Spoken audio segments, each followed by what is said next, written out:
good evening, good people. How you doing? Welcome to the Coffee Talk with the Grandpa. Thank you for the amazing support. And on Sunday, we had a repeat of our show about the gender-based violence. And let's keep on the conversation because you know what, good people? We are here to live like humans, not like animals or other creatures. And today being on a Sunday, relax as you are. I've got an amazing friend, an amazing lady who's doing something in the slums. At an age of 19, she got pregnant, but she never stopped at that. She became a woman of valor. You know, where she sits and she speaks, the world listen. She has sat with who and who in this world, and she's here today to speak about matters of young mothers and young fathers. On the show tonight, we have Mitu. Mama vipi? How you doing? I'm good. Uko fiti? Niko poa. Utaraise sauti juu kidogo tu. Niko poa. Yes. Amazing work umekuwa ukifanya kule kwa slums. Thank you so much. And I had a privilege of attending your sessions. What you're doing na the young ladies, nikasema I must break the protocol utuambie hii story. So tell us, who is, first of all, Mitu? Mitu. Thank you so much for hosting me today. Karibu. For allowing me to come in within your space. Karibu. Mitu is a mom. Mitu is, I'm the founder of Young Mothers Africa. I'm also the founder of Mitu Afrowear. But basically, I'm just a lady who's living a day at a time, impacting and changing the lives of young girls and young fathers at large. Yeah. The Mitu now, is it the lady uliona those years back?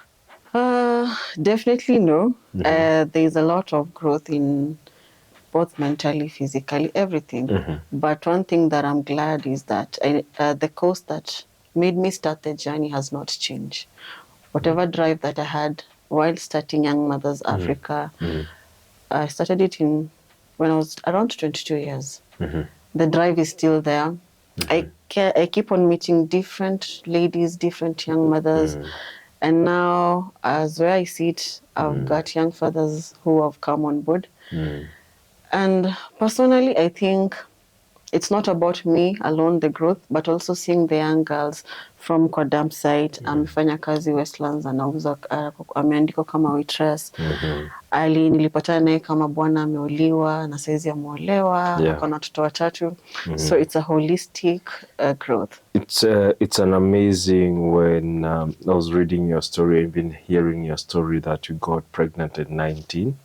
Na madem wengi wanako ile wakipata ball msee amejiachilia, they give up. What made you not to give up back there? Because unajua 19 hakuna kitu unajua, si ndio? Ku give up ilikuwa sidanganywe na hiyo so venye nakaa saizi because unajua uko mdogo. Ona nilipata ball nikiwa 19, inamaanisha nilikuwa nimemaliza high school na fani transition to campus, right? So looking at the face of my father akiniona na hiyo ball, he was very discouraged. Na mimi ni mtoto wa baba. And I would look at him and I go like, akisingetoa hii ball. Unaona? And was that an option? Yes, it was. Why didn't you? Why didn't I? Yes. I think I had made, I'm born again. I had made an agreement with God. Manzi kuna vitu siwezi fanya kwa life. And also, you know, ukitoa ball, there are two options. It's either you or the baby. Because most of them are unsafe abortion, definitely. So it depends where you go. So unaweza toka mkiwa wawili, ama peke yako, ama hata ball yenye kate kutoka either way. Ama tetoke half, you know, mambo ni mingi. Just for kujua tu, back then, had you known about sex education in terms of family planning na vitu kama hizi? I was born in Mathare. That's where I grew up for the better part of my 14 years. Yes. So later on we moved to Isili. And one thing that I always say is that looking back to the house that I grew in, ilikuwa kubwa manze. Your place ilikuwa bomb. But manzo ukinirudisha saizi hapo hata sijui tuliishi aje hapo. Wow. But again it's a community na kuraise mtoto wa nani anafanya nini, mtoto wa nani anafanya. But someone to sit you down and like take you through that, it's not an easy thing, and that's why I encourage that. If you have a child and you're not able to have such conversation, kuna ule auntie yake mwenye wanaelewana, ule uncle yake wanaelewana, mtupe kwao, then they'll be able to open up enough to them. Yeah, in this session I just want to know you more, and I would want you to tell me, and also a parent outside there, who's one thing I've loved, or with the many interactions that I've had about you, I'll say you're a social person. In times unaweza tupatia experience. Ule mzazi yako hapo hivi na ako na daughter, ako son mwenye ako teenagehood, what will you tell? What lesson did you pick and you wished your mom and dad had told you? I think learning from your peers. Learning from your peers. Jamanzi, nyi ndo maticha nyi wenyewe, sawa? So mtago like, umeona hii magazine? Ako like, hapana. Inasema nini? Then mnaanza kuchambua. Alafu nyi wenyewe mnatumana kwa assignment. Wewe ukiendelea kwa mtu wako endo ukadiscover 1, 2, 3, then maka mnaleta feedback. If you meet a guy alafu maybe amekukatia, unarudisha bado feedback kwa committee. That's your peers and your friend. Mse fulani yako hivi na hivi na hivi. Na kisi hivi na hivi, see?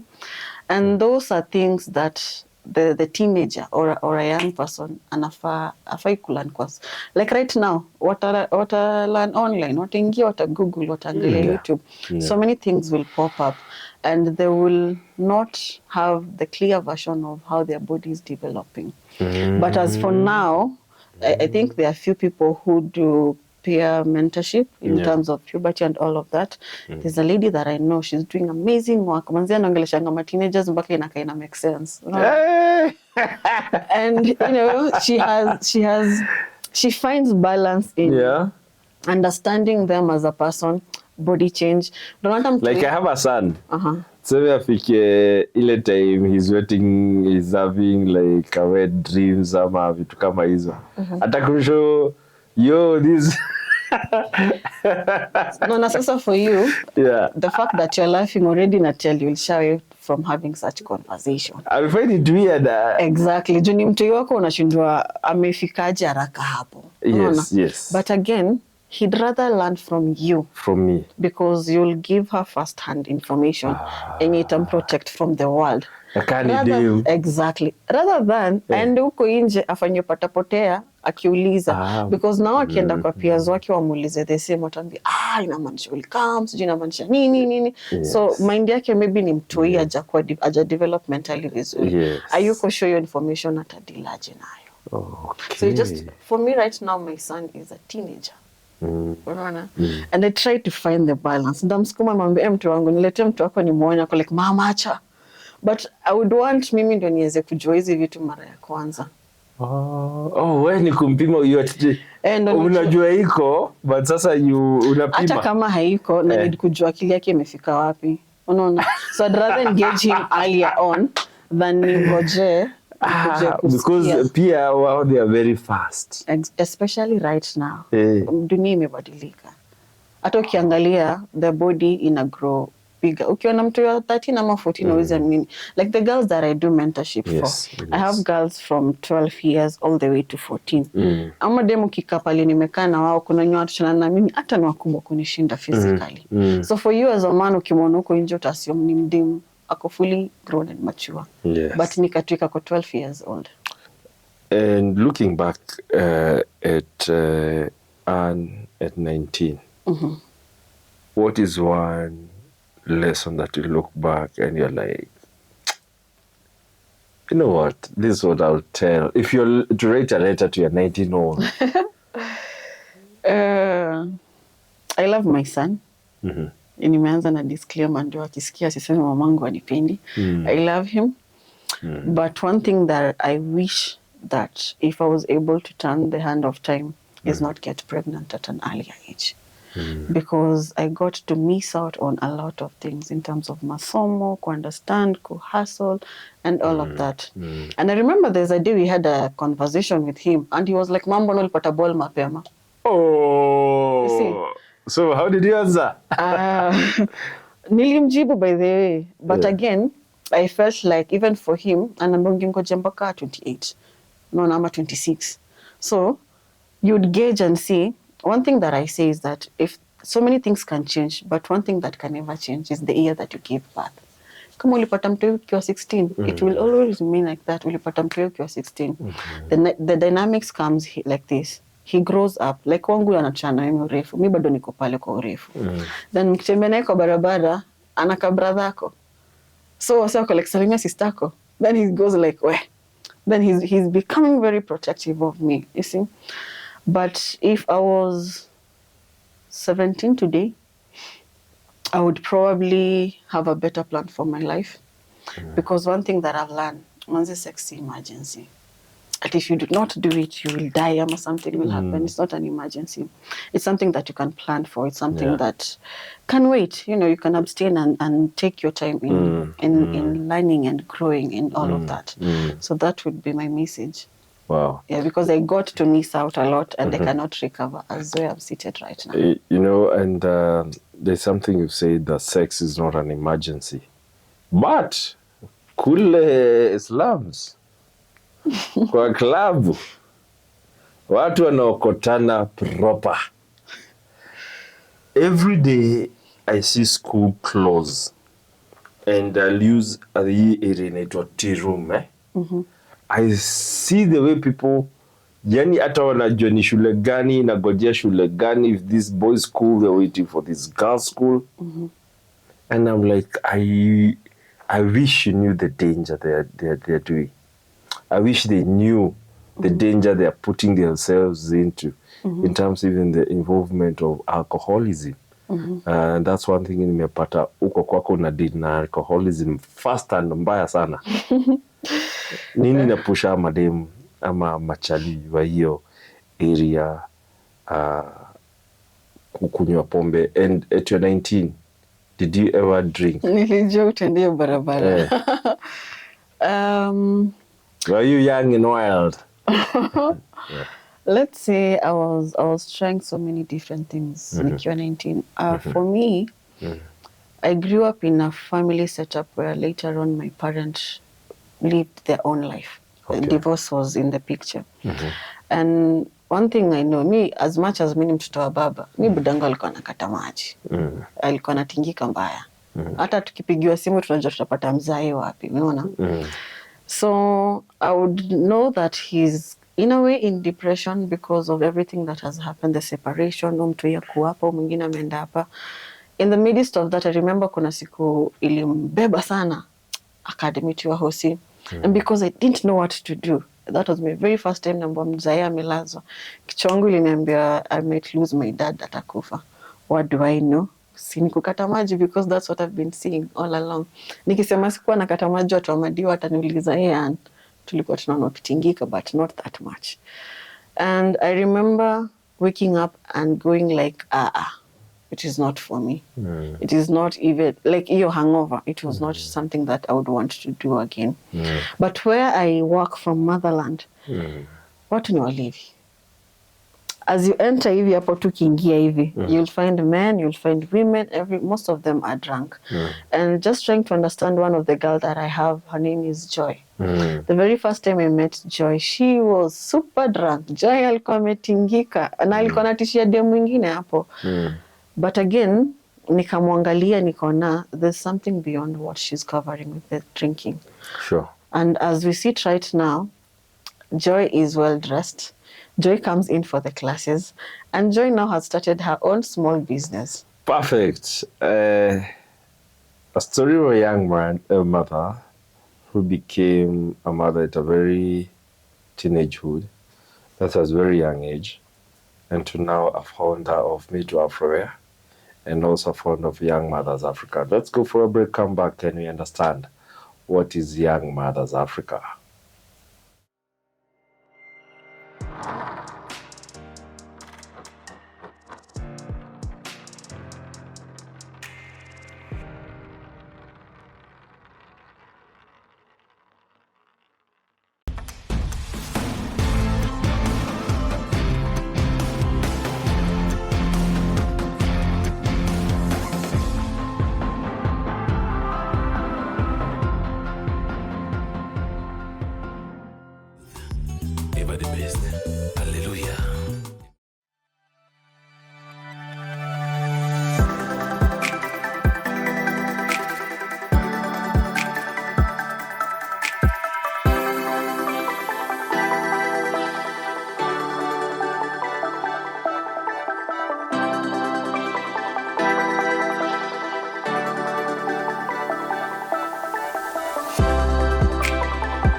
Je, wewe ni mfanyabiashara katika sekta ya elimu, afya bora, usafiri ama unamiliki kampuni yoyote ile?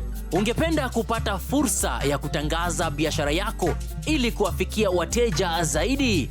Usikonde. Runinga ya Younib inakupa fursa ya kupeperusha matangazo kuhusu bidhaa na huduma unazotoa kwa bei nafuu. Kwa maelezo zaidi, wasiliana nasi kupitia nambari za simu 0750344700 ama kupitia barua pepe marketing@younibtv.com. Jinyakulie leo. Younib TV, ever the best.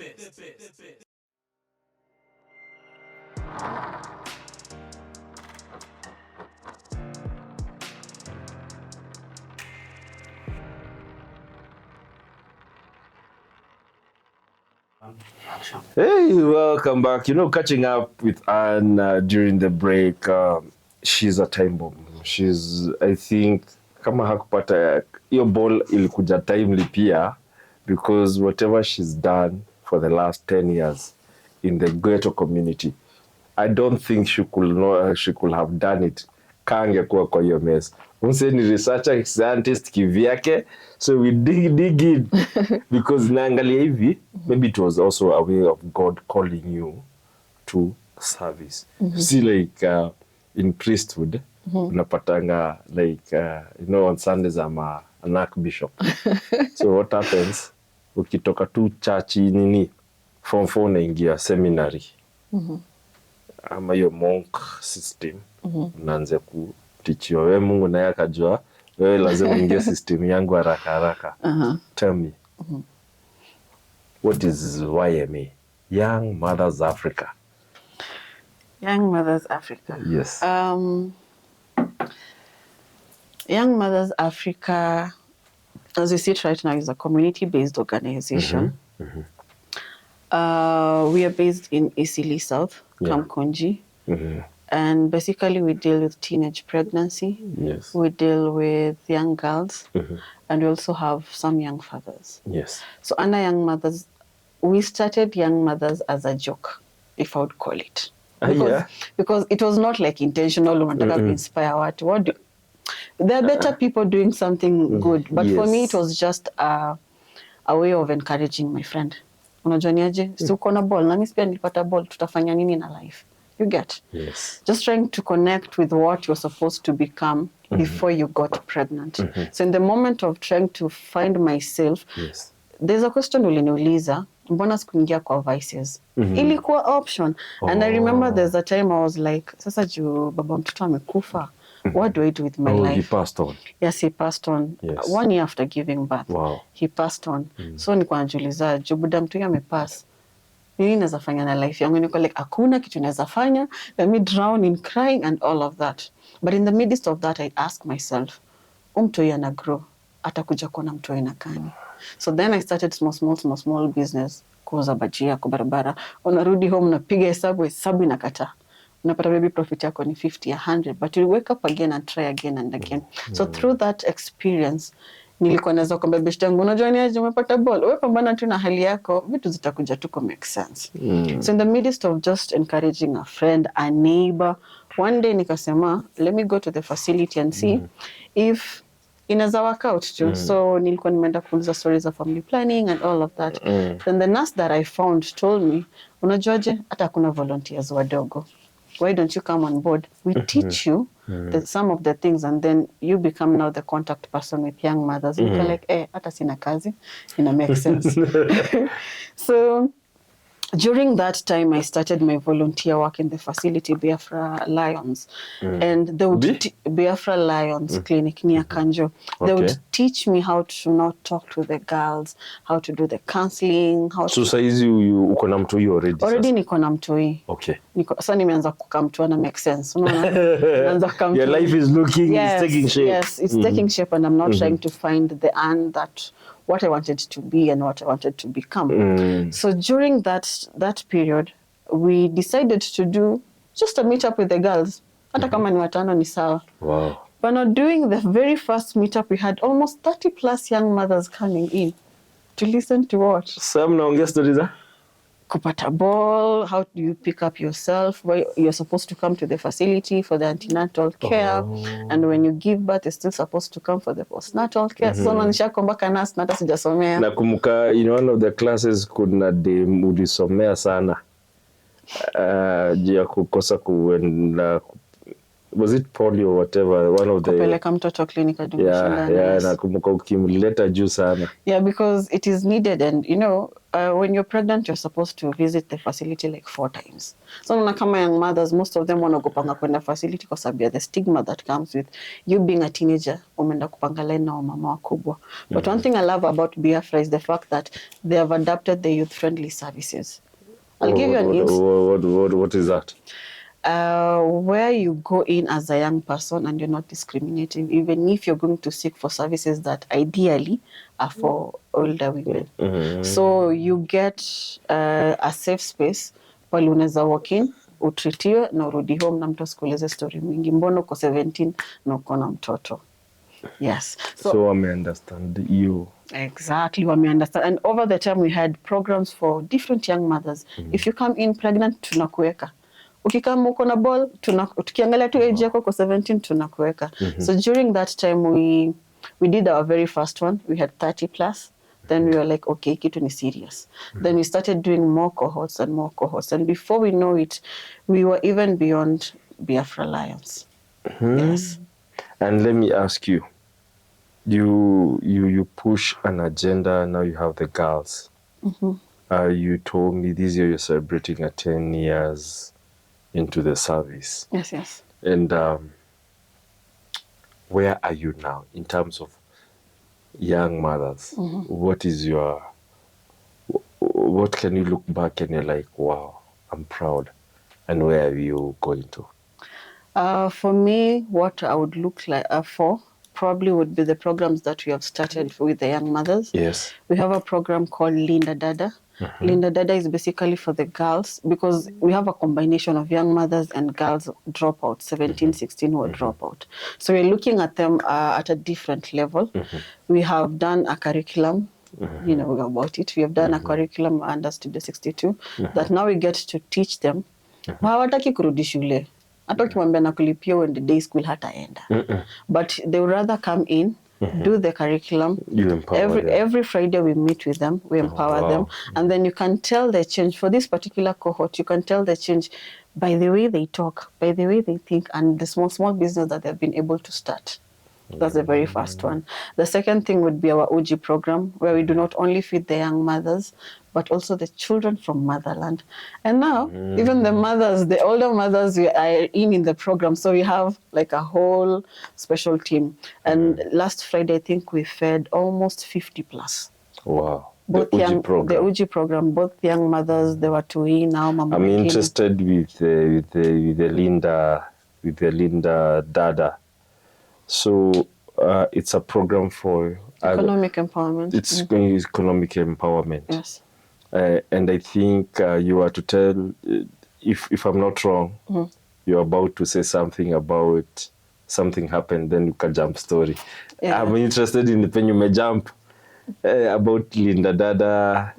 I think you wanted to connect it with this pregnancy or something. Kuna kitu meruka hapo. So for the Linda Dada, what we try to do is make sure these girls do not transition into getting pregnant at an earlier age. So this is a space you have created for them to push them to their limit. I'll tell you a story of a girl called Paris. Ali drop shule. Nato kimuuliza reason, hana, anakwambia mimi sikujisikia na shule niliacha. But you look at her and see she's able to make the nail art. She's good at that. Then how do we come in and empower her? We look for people who can support us. Then buy her the UV machine ya kutengeneza kucha. Then put her under one of our mentors. She's called Wangari. She's good with hair. Nywele nimeshuka ni Wangari Wangari. Na nimeshukiwa slums. What? But ndio ina represent hapa kwa TV. Yeah. Yes. So this is so good. Yes. So for Paris, we'll put her under Wangari. Then Wangari gets to oversee whatever she's doing. So it's peer to peer. Exactly. So she's answerable to her and then to us. And Wangari, what's her age bracket? Wangari ni mkubwa saizi. She's around 30. So she's very, and she was a young mother. So, so whatever Wangari is doing, whatever Paris will do, Wangari has already done it. Has already done it. Yes. And so Paris haizi potea. Hawezi. Because that's a smart way. Because Wangari pia amezaliwa Slum, amegrow. So it's a blind man leading another blind man. Yes. Leading another blind man. Exactly. Nena tukitoana. And let me ask you, if I'm pregnant, or if my girlfriend is pregnant, can I bring her to Linda Dada? Yes, you can, because you're hoping to talk to the MOH and also MOH, Ministry of Health. Oh, sorry. Ministry of Health. Yes. We are trying to look for a way of having a card that is going to give these young mothers better opportunity to be served at the facility. Oh, nikienda nionyesha meanwhile. Exactly. Inamaanisha you have gone through our trainings, we have trained you well. Now if you go there, they even know that in as much as umepata ball, bado unajua unaenda wapi. So it's nikitu moka from what you are doing. Exactly. Okay. Talk about that. The Uji program. I think those two have zimenishika vizuri. So I know there's a we shall go for a break and you come and tell me about Mitu Africa. But for now, tell me, what is the Uji program? It's a whole program by itself. Yes. So the Uji. So how do you fund it? How do we fund it? Yes. Because slums kuna wase, the more you're going to do it. Acha nikwambie, the very first time tulipika uji tulikuwa tumepika kasufuria kadogo kwa young mothers, because one thing we noticed that some of their kids are really malnourished. So how do we bridge that as we continue to empower the young mothers? Is cook uji that is immune booster, just to empower them. But the month, the fourth week, you can tell the growth of the child.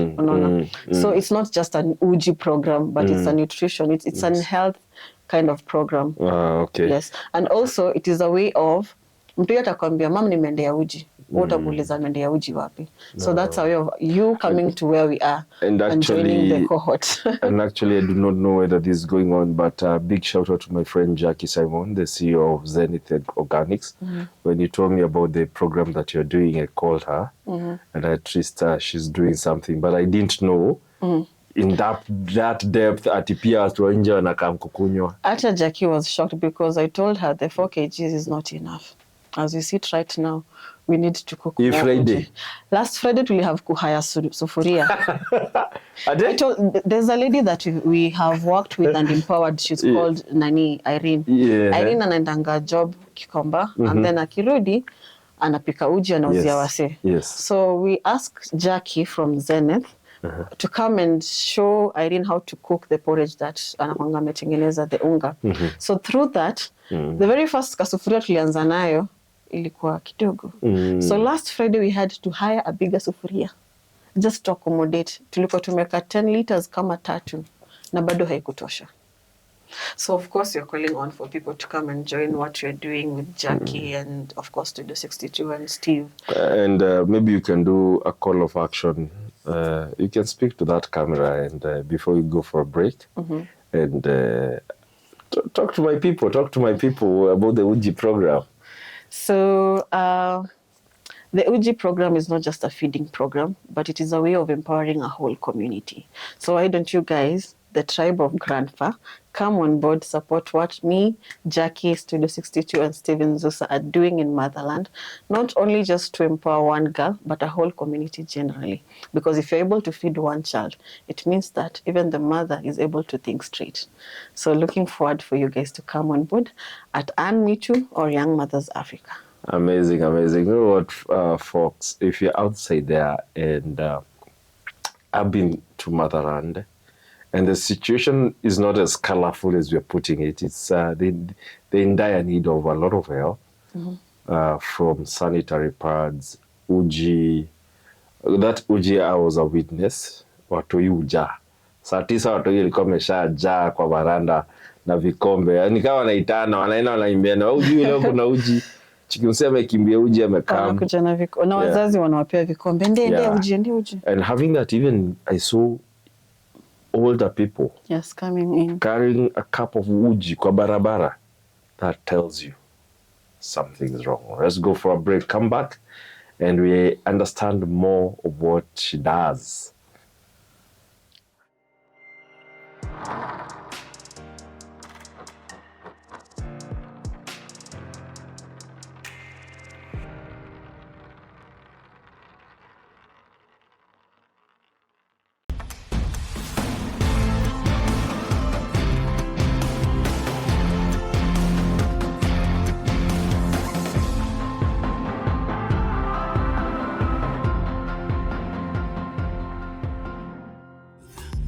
ever the best. Hallelujah.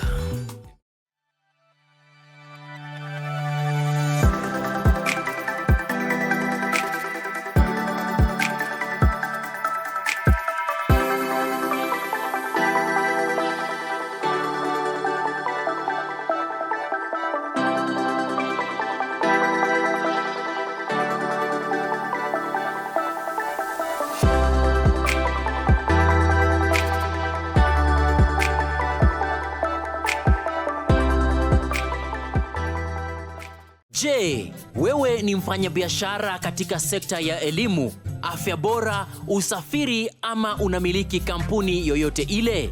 Ungependa kupata fursa ya kutangaza biashara yako ili kuwafikia wateja zaidi? Usikonde. Runinga ya Younib inakupa fursa ya kupeperusha matangazo kuhusu bidhaa na huduma unazotoa kwa bei nafuu. Kwa maelezo zaidi, wasiliana nasi kupitia nambari za simu 0750344700 ama kupitia barua pepe marketing@younibtv.com. Jinyakulie leo. Younib TV, ever the best.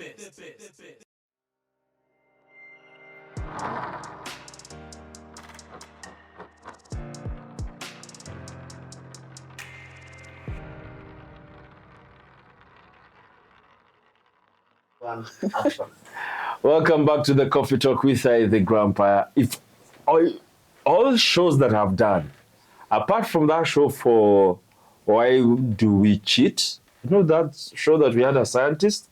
This is the second show that I felt it has touched me in a different way, and seeing zile vitu tunaonanga ni abnormal, they were normally abnormal.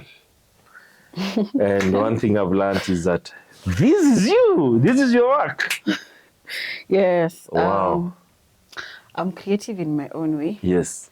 So during the time that I was trying to pick myself up, Yes. I realized that I'm able to create something out of the ordinary fabric that we have. Mm-hmm. And I'll give you an example of how I started Mitu Afro. Mm-hmm. So my mom would give me her clothes. Mm-hmm. Niko like, Mom, you got the easy to share. Mm-hmm. She's way Kavira.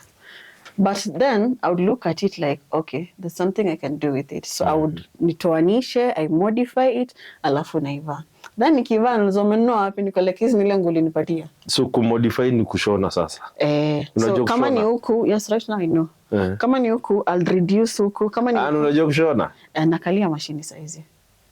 Unajua kushona? Nakalia. Hata kamera wangu wanacheka tu. For real? Because tukigrow tuko tunajua kushona ni watu wazee. Yes. But right now, if you come to Isili where I work, utapata msi yako na iPhone yake na kuko mashini. Anashona. No, I'm asking kwa nini? With this beauty, all this beauty unakanyaga mashini? Sasa unajua za siku hizi zile za kukanyanga hivi. Sasa unakanyanga ni a steam and then For real? Yes, because I've never seen. You know why? Kwa sababu one, I have ideas that I feel like nikikwambia hautaelewa. So I'd rather I show you and implement it to you. I'm working closely with my seamstress, she's called Claire, and she will tell me an idea ita work. But after to make craft tukaitoa, she goes like, okay. No, and goja pause. Unasema mashini si ya kitambo ilikuwa inaenda hivi. But so wewe unakata nguo? Unashikanisha unashona? Fanya hivi. You see what I'm wearing right now? Yes. This is kitenge, right? Yes. So one thing that I'm good at is picking fabrics. I do not just take any ordinary kitenge. Even if you come to my shop, you'll realize there's a balance. For me, look at it in the international way. Mzungu akikam kwa shop, atapiga lap. That's what they do when they come. But they'll find something different that will match their culture. You get? So for me, because I love style, I love fashion, growing up, I wanted to become a model. A runway model, lakini urefu ikakataa. So right now, if I make this, I'm able to model it for myself. For yourself. When I get so, I was able to achieve it in a way. Na nimefunzwa na my seamstress, she's called Claire.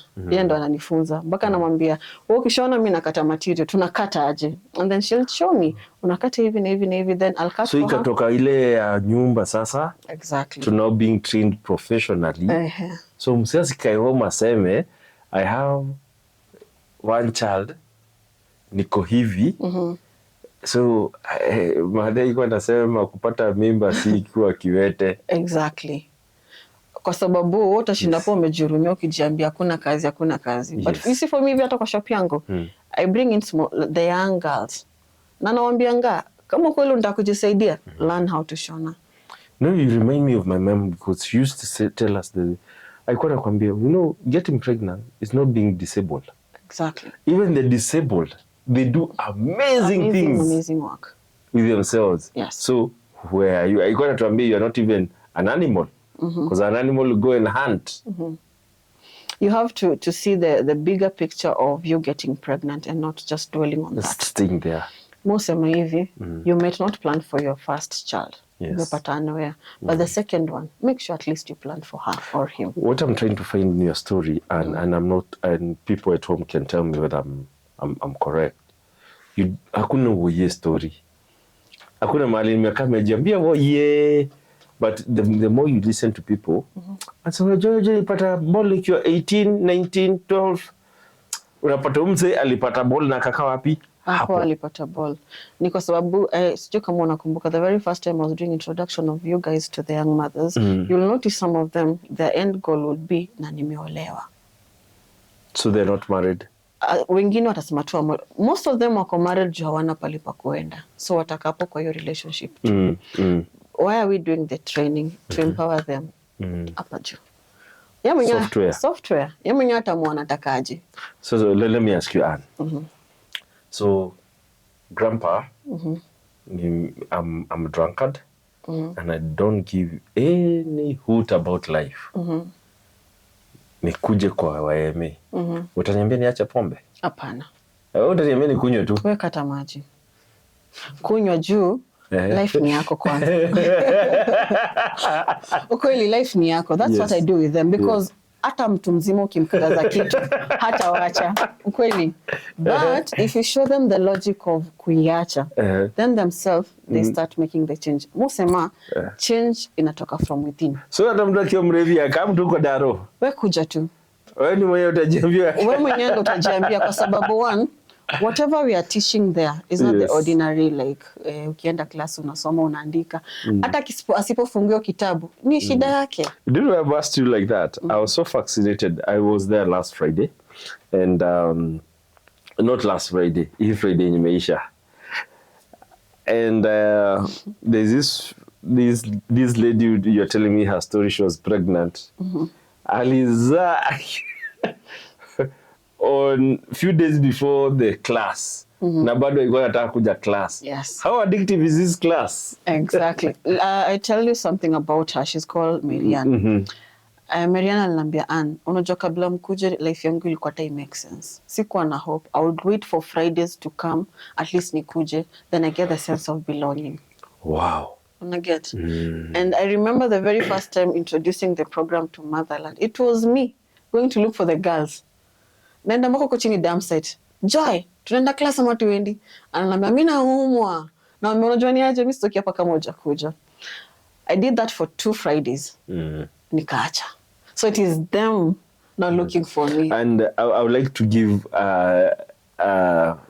is it like a testimonial of Joy, in the class. She was being asked by a friend of mine who is a psychologist and she's Charity. I was asking her, everybody, who is your role model? Who's your role model? And Joy was seated next to Marianne. And I was so interested to hear what she would say. And I love Joy. That chick, I've seen her from being drunkard. Exactly. Now she's sober. She is, yes. And she's a businesswoman. Anauza njugu. Yes. Do you know alisemaje? I want to be like Marianne.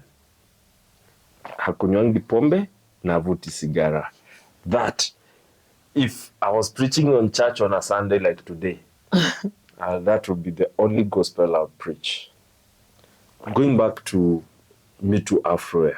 So whatever you get here is what now, because sijasikia mahali unauliza donation. So this is where you... I'll give you a story about Marianne. Again to Marianne. Amezaa last week. Before that, her baby was not moving kwa tumbo. And they called me, wakiwa hosi, especially daktari ndo alinipigia, and kuna young mother wako mmoja kwa hapa, na mdim anafanya scanning. Akaniambia, what do we do? Niko like, ni how much? You see? Jo huwezi wambia pana. So whatever I'm making from Mitu Afroya, inaenda chini kwao. So we had to go and look for a hospital, do the scanning, at least ako stable. Let me ask you. So, Mitu Afroya, technically, inasimamia your personal life, kibiashara. Unajua sisi watu wa media saa zingine jia kuonekana kwa TV lazima tukunywe chai Java. Ndio utatulipia nao chai. Ndio itasomesha watoto. Yes. And it's what you is going now to use for the YMA. So basically, Mitu Afroya is a hub. Whatever creations we are making, we might charge a bit high, but because we know it's not only supporting me as Anne, but a whole community at large. Yes. And thanks so much that you invited me for a medical camp that you're doing. Yes. In, what was this place? Kiambio. And I'm privileged again to sit with great people that are from the slums. And Steve Nzusa told me they are called urban settlement. What's happening in Kiambio about the medical camp? Because from the approach, you told me Guru Nanak is coming, Nairobi County has come in. This sounds is normal, abnormal also. On 11th October, we're going to have International Day of the Girl Child. Yeah. Not something that us we have created, but it is recognized. It's international. International. Yeah. So for us, we thought, what's the best way to bridge the gap of what is happening with teenage pregnancy? Because where we sit right now in Kamkunji, we are the highest leading in teenage pregnancy in Nairobi County. Wow. So this is a way of mitigating. This is a way of raising awareness. This is a way of just thinking, how do we curb teenage pregnancy in Kamkunji? So we have Gronana coming on board to offer free medical services. And I'm fortunate enough to have Nairobi County under the leadership of Dr. Irene at the CEO's office. They have backed us up. Every time we go to their offices to ask, are you guys able to allow us to hold a medical camp? Do mimi si daktari? Mimi si nurse. Yes, nimekuwa kwa ground nikifanya 1, 2, 3, but mi si doki. But to see so many institutions coming on board to support what we are doing, then it gives you a sense of that the community is the one who's going to benefit at large. So on that day, we are going to have all checkup, general checkup, nutrition services, TB screening, which is by the major. Machine si rahisi. Hopefully, we're going to have an ambulance on board, ready standby in case of any emergencies. We're also going to have security. We have we're going to probably at the chief's camp, so we're going to have a lot going on. And maybe a shout out to the people that are supporting us. We have Steve Nzosa. You're my guy, yeah? Steve Nzosa, we have Studio 62, we have Zenith, we have Mary Band Foundation, so many of them. And they're all coming together to give us a backup on what you're doing. Us as Young Mothers Africa, not as Anne Mitu now. Wow. So they're coming to back Young Mothers Africa in the great initiative that you're doing. I'll speak to my friend Charity. Charity or Mindful Space. Mindful Space, yes. Yeah, she follows my program a lot. She's a psychologist. I'll be speaking to her to see if she can come and support you guys. And going forward, what's the future of YMA? And intertwined with Mitu Afroya. Yeah. So why we are doing the medical camp in Kiambio is because in Kiambio we have our young fathers there. Wow. Yes. So for the young fathers, they're very special people to me. Now, I'm a boy child because wasauliza unafanya stories za madem, what about the boy child? And every time I sit down with those young men, I want to challenge mbaya. And I can see the shift also in their mind and the greatness that is within them. And that's why we're doing it in Kiambio, not Motherland. The future of YMA, of course, one is to end teenage stigmatization that is there. How do we reduce the number of girls who are joining the teenage mothers? Because for us, we want more girls in school than at home as young mothers. Okay. Eventually, it's not about Kamkunji peke yake. We are moving to different, probably even in outside Nairobi, to continue with the program and making sure whatever we have done in Motherland is also adapted in Soweto, is also adapted in Mathare, is also adapted in Kangemi and different areas. Yeah. So I'm glad that whatever we are doing with those young mothers, there's change, and it is like this, rapid change. Yeah. And talking about change and everything, what is that one success story that you can pick out of YMA and you're like, this is what I want to see in every girl who's a teenage mother, or she has found herself in teenage pregnancy. What are some of the examples that you can tell me, Grandpa? I took this one here, and they are here. If I would talk about Irene, who I mentored from when she got pregnant at 17, aliniambia yes, uliniongelesha lakini nilipata ball. But after kupata ball nilifanya nini? I took what you taught to us and I picked myself up. Ukimwona anauza kahawa ama anauza uji, si eti kwa sababu amekata tamaa na yeye mwenyewe, but because she understands there's a bigger version of her than what she's experiencing. She told me she is making good profits. Yes, she interviewed her. Yes, so if you can see the program that we did, it's only 2 months, but you can tell the transition of joy from the dump site to now selling her own jugos and coming in sober. Yeah. You see, coming in sober. And also, I think I would look at it in this way. It is them asking us, now when do we have a center or a workshop where we're able to do all of these things at once? Because kuna wenye si wa kushuka, kuna wenye si wa kupika. We also have artists inside there. They want to craft their own stuff.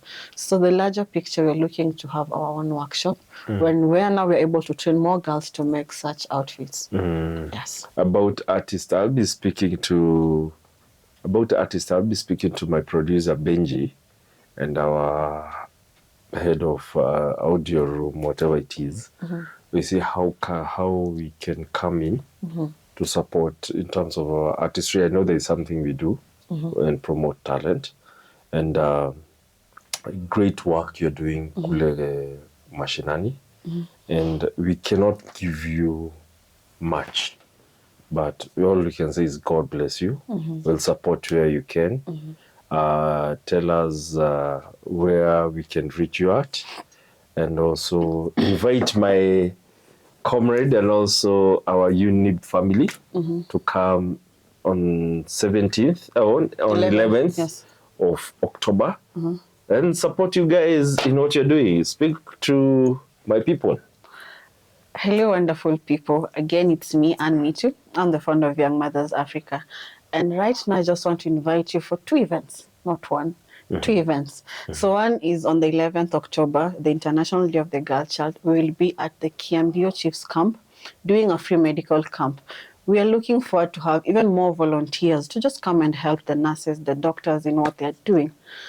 And on 18th October, we are going to have a lunch-on date with the girls so that they can feel a different touch of the journey that we have walked with them for the 2 months. So we are looking forward to get partners who can fund us, sponsor us, and even partner with us. If you're on social networks, I am Mitu on Facebook, Mitu on Instagram, Mitu everywhere. If it is now upon Young Mothers Africa, Facebook, it's Young Mothers Africa, Instagram, Young Mothers Africa, all platforms.